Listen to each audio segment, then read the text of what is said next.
গাড়ি কোম্পানির সাইট কন্ডাক্টরের গাড়ি ভাড়া দেয় কোম্পানি, সাইট চালায় কন্ডাক্টরে, কিন্তু দিন শেষে একজন অপারেটর কেন জেলে যাবে? একজন অপারেটর কেন জেল খাটবে বিনা কারণে, মাসকে মাস, বছরের কারণে? সো এভরিবাডি, আসলে বিষয়টা হচ্ছে যে খুবই দুঃখজনক একটা ব্যাপার আজকে তোমাদের সাথে শেয়ার করি। গত বুধবার আমি গ্যারেজে যাই, তো গ্যারেজে যাওয়ার পর অনেক ভাই বারাদার অনেকের সাথে কথা হয়েছে। তো আমি একটা সূত্র থেকে জানতে পারলাম যে একজন অপারেটর বিগত 1 মাস থেকে জেলে আছে। কি কারণে? একটা সাইডে কন্ডাক্টর গাড়ি চালাইতেছিল, সেখানে যে কোনো একটা সমস্যার কারণে পুলিশ এসে তাকে উঠাইয়া নিছে ম্যাজিস্ট্রেটের সহ, এবং কি এমন একটা মামলা দিছে যে যার কারণে সেই ব্যক্তিটা জেল থেকে মানে কোনোভাবে বের করতে পারতেছে না, শত চেষ্টার পরেও বের করতে পারতেছে না। এমনকি মামলাটা এতটাই হার্ড যে কাইন্ডলি খুব সহজে মনে হয় না তাকে বের করা যাবে। তো এর জন্য আমি বলি আমাদের প্রত্যেকটা অপারেটরদের একতা হওয়া দরকার, এবং কি সবাই হাতে হাত মিলে সারা বাংলাদেশের অপারেটররা একটা ইউনিট গড়ে তোলা দরকার, যে ইউনিটের মাধ্যমে আমরা চেষ্টা করব সমস্ত ক্ষতিগ্রস্ত অপারেটর ভাইদের পাশে দাঁড়ানোর।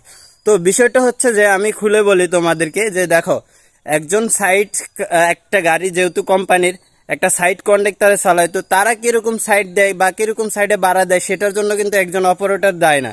কিন্তু দিন শেষে অপারেটরে জেল খাটতে হয়, জুলুমের শিকার হতে হয় বর্তমান যে সিচুয়েশনগুলো চলে, বর্তমান যে সমস্যাগুলো চলে। তো এই প্রতিরোধে অবশ্যই আমাদের কোম্পানিদের পদক্ষেপ নিতে হবে কন্ডাক্টরদের বিরুদ্ধে, যারা কিনা বিভিন্ন আলতু ফালতু সাইডে গাড়ি দেয়, যে সাইডগুলোর কোনো নিশ্চয়তা নাই, কোনো কিছু নাই, কোনো আইনি প্রক্রিয়া নাই, যার কারণে মূলত এই ধরনের সমস্যাগুলো হইতে হয়।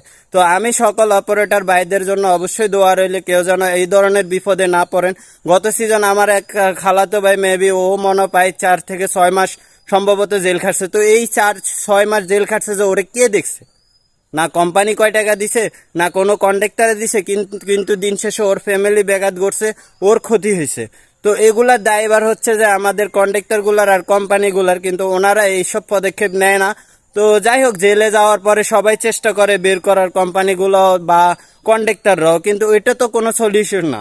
সলিউশন ওই জায়গায় আসতে হবে, আমাদের সবাইকে এক হতে হবে, এবং কি এই ধরনের জিনিসগুলোকে প্রতিরোধ গড়ে তুলতে হবে, এবং কি সবাই সোচ্চার হয়ে যে কোনো আইনি প্রক্রিয়া ছাড়া যেসব সাইডে বিশেষ করে ঝামেলা, অবশ্যই কন্ডাক্টরদের চিন্তা করতে হবে যে ওইসব সাইডে গাড়ি না দেওয়ার। ভাই আপনার ক্ষতি হবে না, ক্ষতিটা হচ্ছে একজন অপারেটর, সে কিন্তু দিন আনি দিন খায়, কিন্তু দিন শেষে তার যদি মাসকে মাস জেল খাটতে হয়, বছরকে বছর খাটতে হয়, তাহলে তার পরিবার কে দেখবে, তাকে কে দেখবে?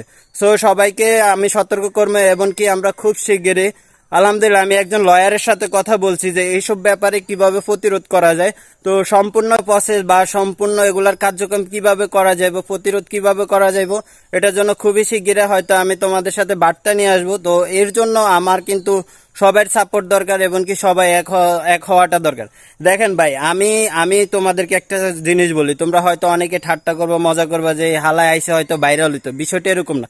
যদি আমার ভাইরাল হওয়ার কোনো স্বপ্ন থাকতো বা কোনো কিছু থাকতো, আমি এই সোশ্যাল মিডিয়া যুগে আজকে না, আমি এর আগেও একজন গেমিং কন্টেন্ট ক্রিয়েটর ছিলাম, এখানেও আমার লাখ লাখ ফলোয়ার ছিল, বাট আমি সেইটাও আমি ফালাই দিছি, সেটার দিকেও আমি গ্যারাজ্য দিই না। এখন যদি বলো যে এখানেও আমি ফলোয়ার বা কোনো কিছু, আমার কেউ বলতে পারবো আজ পর্যন্ত আমি কোনো ভিডিওতে বলছি আমাকে ফলো করো বা কোনো কিছু, বা প্রত্যেকটা কন্টেন্ট ক্রিয়েটরের মতো নিয়মিত ভিডিও দিতে, প্রয়োজন ছাড়া, জরুরত ছাড়া। তো আমি সবসময় একটা কথা বলি ভাই, আমি ভিডিও সবসময় জিদ্দ করি, মানে প্রফেশনাল না, জিদ্দ করি, যখন কোনো সমস্যা আমি সেগুলো তুলে ধরার চেষ্টা করি। সো তোমাদের অবশ্যই সাপোর্ট দরকার, এতটুকুই বলবো, কেউ ভুল বুঝে না। আর আমাদের অবশ্যই সবাইকে একটা ইউনিট গড়ে তুলতে হবে, সবাই একতা হইতে হবে, তাহলে ইনশাল্লাহ আমরা এগুলা প্রতিরোধ করতে পারবো। সো আল্লাহ হাফেজ, ভালো থাকবা সবাই, আর অবশ্যই দোয়া করবা এই অপারেটর ভাইয়ের জন্য যেন খুব শিগগিরই আল্লাহ তাআলা তাকে এই জেল জুলুম থেকে মুক্ত করে। সো আল্লাহ হাফেজ।